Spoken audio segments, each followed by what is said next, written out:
নবান্ন অভিযানে যোগ দিয়ে অশান্তি করার অভিযোগে গ্রেপ্তার হলেন বিজেপি নেত্রী। সোশ্যাল মিডিয়ায় ভাইরাল ভিডিও দেখে চিহ্নিত করে পুলিশ। গত মঙ্গলবার নবান্ন অভিযানে যে সমস্ত দুষ্কৃতীর ছবি কলকাতা পুলিশ সামাজিক যোগাযোগ মাধ্যমে দিয়েছিল তাদের মধ্যে একজনকে গ্রেপ্তার করল মহেশতলা থানার পুলিশ। মহেশতলা পুরসভা 13 নম্বর ওয়ার্ডের গোপালপুর মালিপাড়া থেকে গ্রেপ্তার করা হয়েছে এই তরুণী নেটিয়া বৌরজ 1 নম্বর মণ্ডলের বিজেপি মহিলা মোর্চার প্রাক্তন সভানেত্রী এবং বর্তমানে মণ্ডলের দায়িত্বপ্রাপ্ত মহিলা মোর্চার সদস্য। বিজেপির গোপালপুর মালিপাড়ার নিজের বাড়ি থেকে কলকাতা পুলিশের দেওয়া তথ্য অনুযায়ী মহেশতলা থানার পুলিশ তাকে গ্রেপ্তার করে এবং কলকাতা পুলিশের হাতে তুলে দেয় বলে জানা যায়। Bureau report, ICTV news Bangla.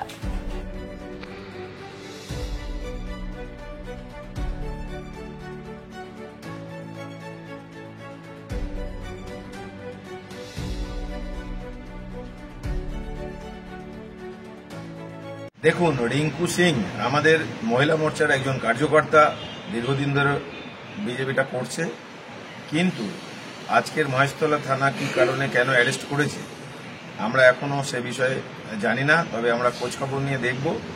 তবে বিভিন্নভাবে যেভাবে ওই নবান্ন অভিযানকে কেন্দ্র করে আমাদের ওপরে দোষ চাপানোর জন্য বিজেপি কার্যকর্তাদের বেছে বেছে অ্যারেস্ট করা হচ্ছে, এটা সম্পূর্ণ আমরা নিন্দা এবং ধিক্কার জানাই।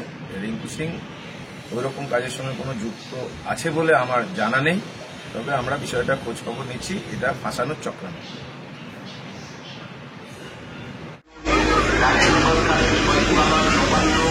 এবং তার সংরক্ষণ এলাকায়